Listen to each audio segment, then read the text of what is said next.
Sue saw that Bill could not keep a roommate, that they moved in and out rapidly, but she didn't think much of it. There was very little about him that concerned her. When they were alone, they got along fine, and she didn't find his tendency to dominate conversations a deterrent to their relationship. He might be kind of bossy, and even arrogant sometimes, but to her, he was interesting, and he knew so much about many things. She certainly didn't see him then as boorish and oblivious to other people's reactions. Sue felt sorry for Bill when his mother humiliated him in front of other students in his dorm.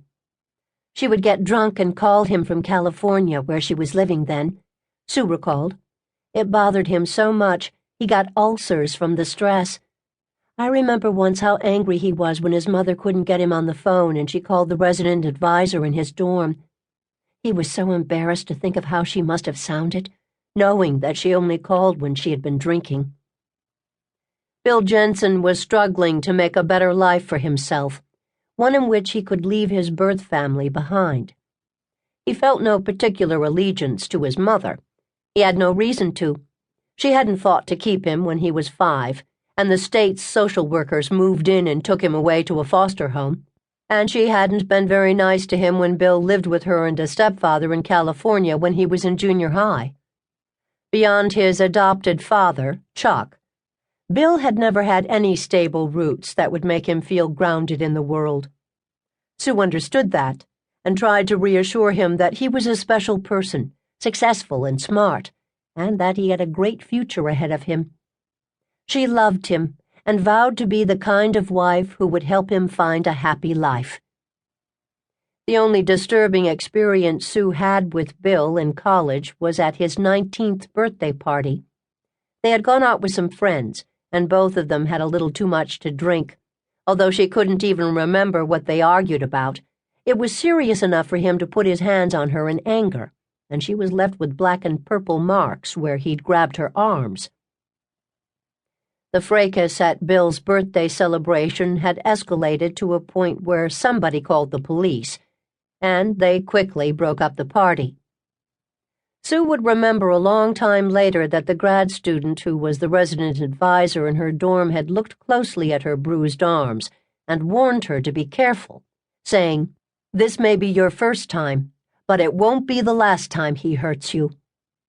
Sue listened to her advisor, but it didn't sink in, and she didn't believe it.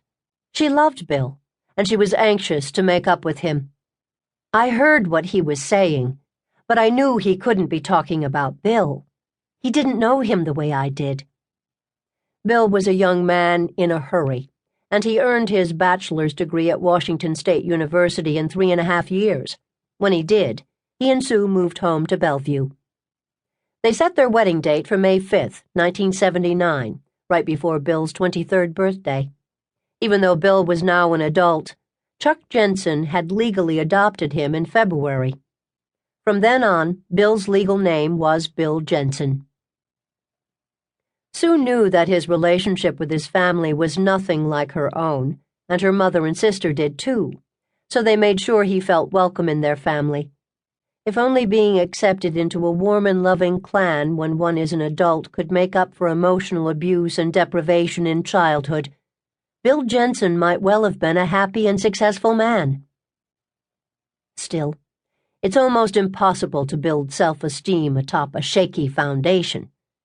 Bill Jensen's life during the vital years between 1 and 6, when a child is forming his own view of the world, was one of abuse and abandonment. As gruff and dominating as he appeared, he wasn't a man who felt confident inside. He hid it well.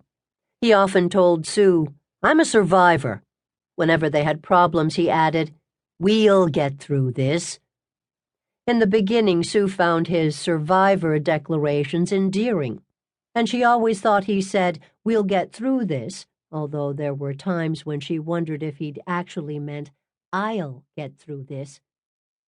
Bill had already survived a lot.